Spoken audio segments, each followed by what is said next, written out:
दोस्तों नमस्कार। आपका स्वागत है हमारे चैनल परम ब्रह्म परमेश्वर। परम ब्रह्म कौन है?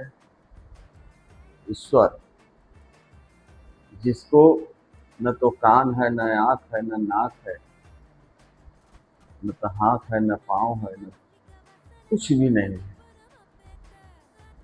वो परम ब्रह्म है। उसी में से सारी सृष्टि निकली हुई है और ये ब्रह्मांड भी उन्हीं से निकला है, परम ब्रह्म से। और उन परम परम ब्रह्म को हमारा कोटि कोटि प्रणाम और नमन।